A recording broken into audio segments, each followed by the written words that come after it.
lalaking umuwi dyan kagabi. Hindi ako yun, anak. Umalis na kayo dyan ngayon na. Nay! Nay! Aray! Mahal. Napano ka? Sinaktan ka ba ng lalaking to, Nay? Okay lang ako. Napaso lang. Okay na, nanay. Ano nangyayari dito? Nay! Brianna! Sumama na kayo sa akin! Sasaktan tayo ng lalaking to! Di natin alam baka mamamatay tao yan! Ate, anong sinasabi mo? Si tatay yan, oh. Hindi yan si tatay, Brianna! Nay! Sumama na lang kayo sa akin! Scarlett! Ako to! Tatay mo! Ba't parang di mo kilala? Gutom lang yan, Scarlett! Tara na, kain na tayo! Bahala kayo! Sige, huwag kayo maniwala sa akin! Tay, hindi sasama si nanay tsaka si Brianna. Ayaw nila maniwala sa akin. Hayaan mo na. Susunduin kita sa harap ng bahay. Tay, nalabas na ako. Sarap talaga ng luto mo, mahal. Tay, pagpasensyahan niyo ni Scarlett, ha? Palagi kasi nagpupuyat yun, kaya ganyan siya. Nasaan na ba yun? Huwag ka mag-alala, Scarlett. Safe ka sa akin. Tay, salamat. Niligtas mo ako sa kanya. Hawak ko na siya. Very good. Teka lang. Bakit wala dito si Scarlett, mahal? Pabalik na yun, mahal. Sige na, kumain ka na lang dyan. Sige. Kain na tayo. Gaganti na ako sa mga panloloko mo sa abroad. Munda sa akin yung anak mo sa labas. Na-like ng kipi ko. Anak, ano ibig sabihin ng kipi? Galing naman nito. Anak, ano ginagawa mo?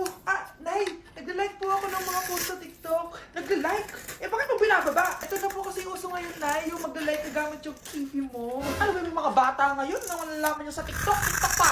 Ayan, mga nakuha nyo. Ang KJ mo naman, Nay. Try mo kaya. Ay, naku, Scarlett, huwag mo kayo na-influence sa mga ganyan mo, ha? Oo nga, ang sarap sa feeling. O, diba? Like! Na-like ng kipi ko. Let's begin the Christmas party! Anak, enjoyin mo naman yung Christmas party nyo. Nay, mamaya ka na. Wow, babe, powerhouse of Brazil.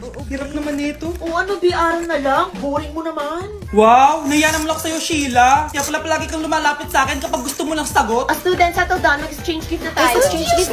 Ano kaya to? Ano ba? Huwag ka kayo maingay. Nag-review ako dito, oh. Sheila ang laki ng regalo. Thank you. Oh my God, thank you po. Oh, class, listen. Dahil Pasko, may special gift ako para sa pinaka-fresh kong anak dito. Maganyan-ganyan ka pa sa kanya mo mapupunta. Ito si Krista. Congrats na. Yeah, Garnier Vitamin C Serum. Hindi ako yung napili. Ano kaya meron doon sa Garnier na yun? Ba't kaya nakakagulo sila? Psst, anak. Balita ko, nakaka-fresh daw talaga yun. And it can fade dark spots in just 3 days. Talaga ba? Kaya ba ako i-perfect yan sa quiz, Nay? Di ba? With honors ka nga, pero mukha ka namang zombie. Whatever. Pero what if nga, baka this is my time to blow up. Sayang, hindi ko inanalo, anak. Okay lang yan, Nay. Balita ko, this 12-12, buy one take one ng Garnier Vitamin C Serum. Kaya pares pa rin tayong fresh kapag umakyat tayo sa stage. Tama! Yung iba kasi dyan, fresh nga, pero yung grades, nabulok na. True! Let's welcome the class valedictorian. Wow, ang fresh niya naman. Proud ako sa'yo, anak. And now, for her speech. Nasaan yung mga nambuli sa akin? Ay, bagsak pala! Kuya, try mo po yung sikat na mango na ice cream. Mango na ice cream? Mango is my favorite flavor, so let's try it. Wow, parang ang sarap niya. Tara, bili tayo. So, papunta na ako sa convenience store para hanapin yung famous na mango na yan. Sabi nila meron daw dito sa Vietnam. Kaya pumunta ako dito sa Circle K. Guys, meron dito, oh. Hello, kompleto. Guys, excited na ako matry ito. Bilhin na natin. Grabe, napakamahal naman ng mga yan. Ayun guys, binili ko yung mango, yung lemon, tsaka yung peach. Eto na sila. Tikman na natin. Unahin na natin tong si mango kasi ito yung pinakasikat. Sirain ko na. Wow! Mukha talaga siyang mangga in real life, guys. Tapos dito siya hahawakan. Okay, unang kagat.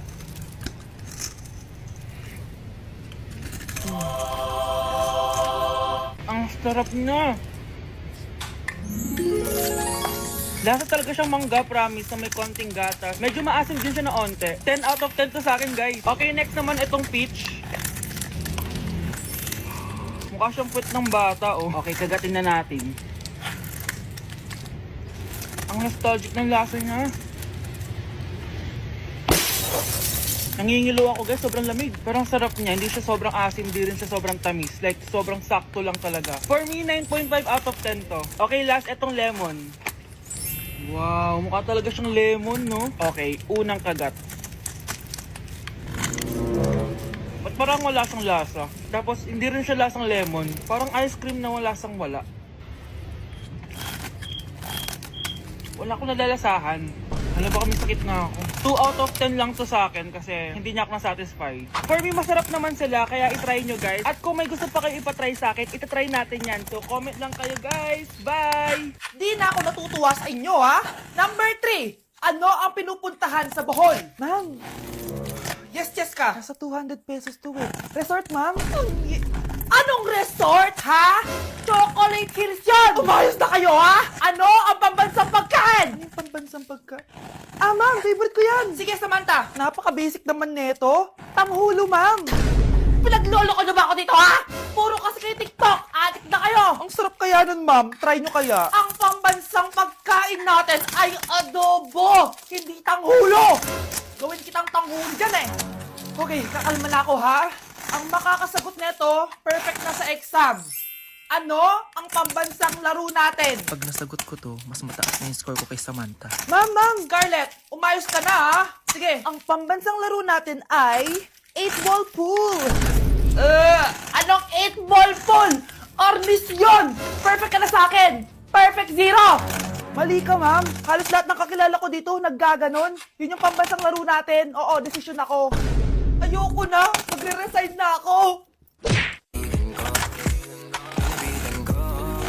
Hanggang sa may diwata na mabilit ko Lalasing kagabi Ang galing katabi Hoy, kayo dalawa! Ano ginagawa nyo, ha? Ba't may pakis?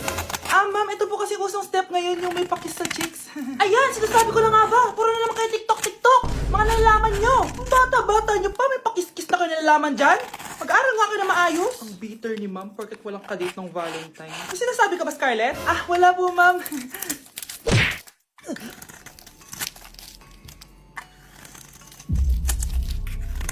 Isa ka na din katulad ko, anak. Anong ginawa mo sa akin, Nay? Kakaiba yung nararamdaman ko. Gusto mo malaman ang totoo, di ba? Isa akong diwata mula sa mundo ng Encantasia. Ha? At isa sa kapangyarihan ko ay ang manipulahin ang picture na nasa cellphone mo. Bakit yung mo na sinabi sa akin, Nay? Dahil ngayon ang tamang panahon, anak. At nasa katawan mo na ang kapangyarihan na para sa'yo. Pero, paano ko malalaman kung ano yung kapangyarihan ko? Ikaw ang tutuklas niyan, anak. Ano kaya magiging kapangyarihan ko? Baka nagiging invisible ako.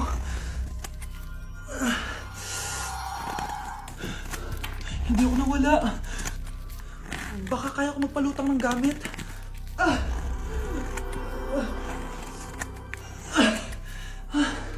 Hindi lumutang.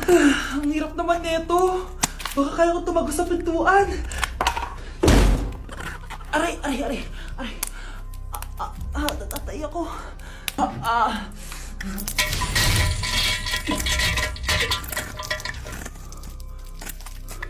Ano yun?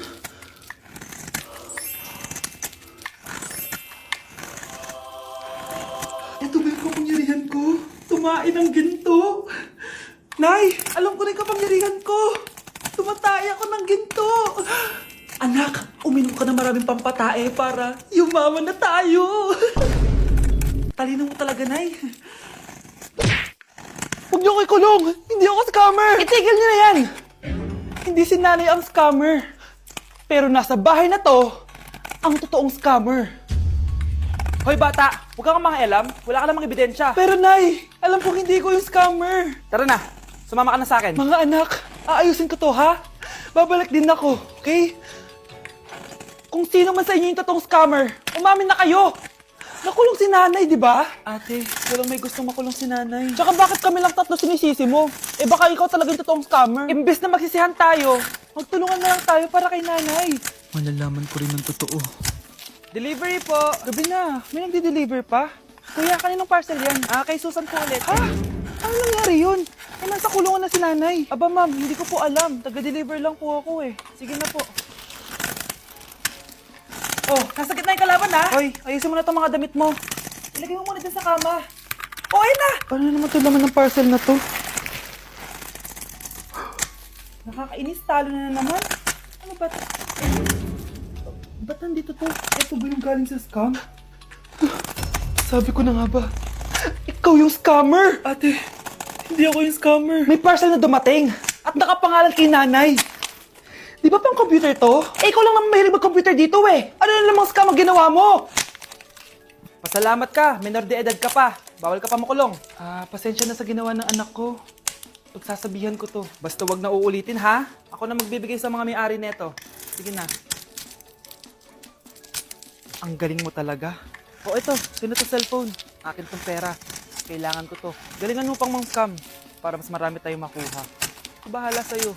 Makakaasa ka. Gagalingan ko pa.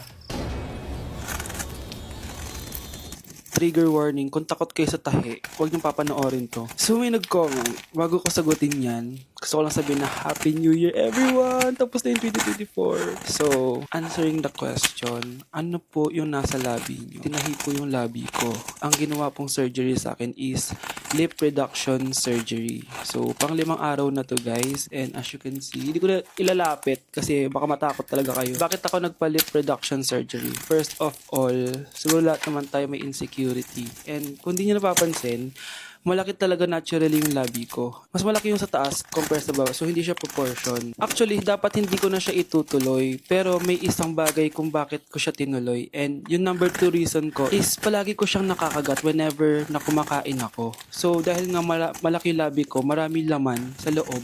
So, kapag ngumunguya ako, nakakain ko siya. Ang tendency, hindi nawawala yung singaw ko. And lumalaki yung singaw ko kasi palagi ko siyang nakakagat. Imagine, hindi lang isa, hindi lang dalawa ko siya beses nakakagat. Kundi siguro mga 5. Ganun kalala. So, dugong-dugo talaga. Kaya tinuloy ko na rin siya para finally mabawasan na yung laman niya sa loob at sana hindi ko na siya makagat in the future. Pero syempre, para mas maging confident na rin ako sa mga pictures. Kung nagtataka kayo kung bakit after Pasko or December 26 ako nagpa-surgery is yun yung earliest na appointment na pwede yung doctor ko. And yun na yung ginrab ko since kailangan kong gumaling before ako bumalik sa school. Kasi di naman ako pwedeng bumalik sa school na nang ganito yung sitwasyon ng bibig ko. Paano ako magre-report, diba? Ito na atay sinasabi nilang New Year, New Me. So yun lang naman guys. Again, Happy New Year. Wishing you all the best in 2025. Babalik na ako sa content ko. Promise, pag gumaling na talaga to. Bye-bye.